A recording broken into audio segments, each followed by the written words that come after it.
Hi, in this presentation I'm going to show you how to take an image, desaturate it and increase the contrast and use curves, and we're going to flip it and create a mirror image photo in the style of Lee Friedlander.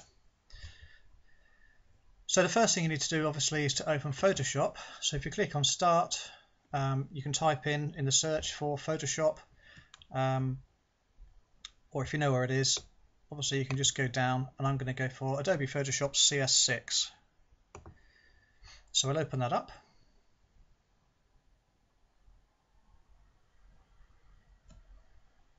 Okay, once it's opened, you need to find a photo.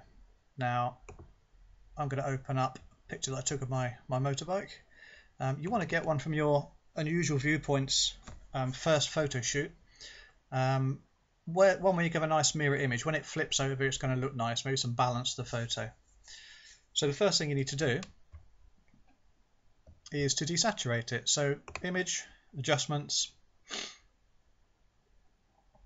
hue and saturation, and just drag the saturation bar down to the left, and as you know, we have a nice black and white photo.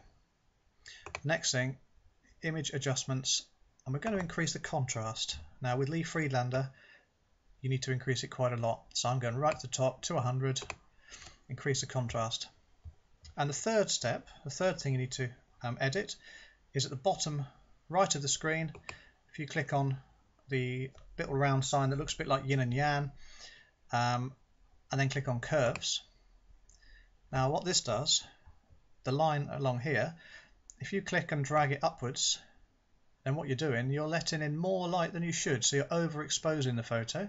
If you drag it the other way, you're underexposing the photo, and Lee Friedlander's photos tend to be underexposed, so I'm just going to create a curve a bit like that. And as you can see, the photo's gone pretty dark and you've lost some of the detail. So now we need to click on the background and then go back to image adjustments, and we're going to increase the brightness slightly just to bring back some of the detail that was lost when you did the curves. So let's just bring that up a bit.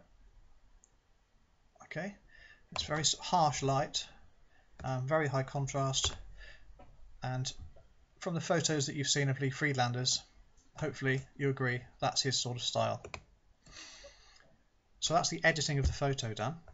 Next thing you need to do is open a new canvas. So File, New, and a canvas needs to be just over double the original photo. So we've got 91 there. I'm going to double it and say 185. So it's just slightly bigger than double. And when you open it, there's your canvas. Okay, then you need to select the photo. This is already selected. Control C to copy. Open up the other layer, Control V, and you can paste it on. And then Control T, and now you can move the photo about. So we're going to put it in the left hand corner there, and click on the tick, and there we go. Now the next thing you need to do is to flip it. So Control T, if you notice you've got little squares around the outside of the photo. Now if you click on the left one, as you can see, you can flip the photo right round, mirror image. The problem is there's nothing underneath it, we've got a blank space, so you haven't actually got a nice mirror image photo. So let's just come off there.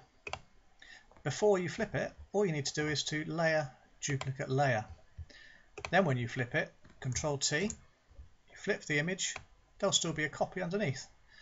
And that's how you get your nice mirror image.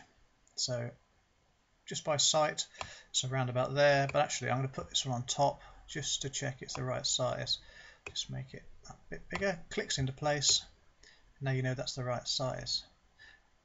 Okay, so we'll accept that. That's looking good. And then we just need to crop this bit at the end, at the edge. So if we have, it's already in crop, and we'll just crop that in, accept that, perfect. And the final thing to do, rather than having lots of layers here, it's taking up memory, you need to do layer, flatten image. As you can see, it's now one photograph, and you can save the image. So we'll do File, Save As. I'm going to call it leave Friedlander style mirror bike, and we'll leave it as a JPEG. Save that. If you want to, you can increase the quality to maximum. Obviously that makes the photo more bigger. Obviously it makes it bigger. Click OK, and there we have it.